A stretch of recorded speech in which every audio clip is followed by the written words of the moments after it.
കൊല്ലം തേവലക്കരയിൽ മകൻ അമ്മയെ വെട്ടിപ്പരിക്കേൽപ്പിച്ചു. എന്തിനെന്ന് ചോദിച്ചു കഴിഞ്ഞാൽ മനോമോഹൻ എന്നാണ് മകൻ്റെ പേര്. മകൻ മദ്യപിച്ചിട്ടാണ് വീട്ടിൽ വന്നത്. വീണ്ടും മദ്യപിക്കാൻ വേണ്ടി അമ്മയോട് പണം ചോദിച്ചു. അമ്മ കൊടുത്തില്ല. അമ്മയുടെ മുഖത്തും കൈക്കുമൊക്കെ വെട്ടിപ്പരിക്കേൽപ്പിക്കുകയാണ്, ആശുപത്രി പ്രവേശിച്ചിരിക്കുകയാണ് ചെയ്യുന്നതെന്ന് പറയുന്നത്. അപ്പം ഈ ഒരു വാർത്ത കണ്ട സമയത്ത് എന്തുകൊണ്ട് എനിക്കിതൊന്ന് ഷെയർ ചെയ്യാൻ തോന്നിയെന്ന് ചോദിച്ചു കഴിഞ്ഞാൽ, നമ്മൾ ഇന്നും ഇന്നലെയായിട്ട് കണ്ടുകൊണ്ടിരിക്കുന്ന ഒരു MLA അമ്മയുണ്ട്.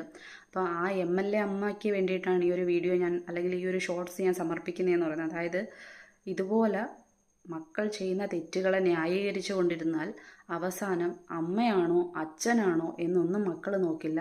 ആദ്യം തുടക്കത്തിൽ തന്നെ മക്കൾക്ക് കൊടുക്കേണ്ട നിർദ്ദേശങ്ങൾ കൊടുത്ത് അവർക്ക് വേണ്ടി കൂടി സമയം, ജനങ്ങളെ നന്നാക്കുന്ന സമയത്ത് സ്വന്തം മക്കളെ കൂടി നന്നാക്കാനുള്ള സമയം കണ്ടെത്തി കഴിഞ്ഞു കഴിഞ്ഞാൽ ആദ്യം സമൂഹത്തിനെയല്ല നന്നാക്കേണ്ടത്, ആദ്യം വ്യക്തിയിൽ നിന്നാണ് തുടങ്ങേണ്ടത്, സ്വന്തം കുടുംബത്തിൽ നിന്നാണ് തുടങ്ങേണ്ടത്. അങ്ങനെ ചെയ്തില്ലെങ്കിൽ അവസാനം ഇതൊക്കെയായിരിക്കും.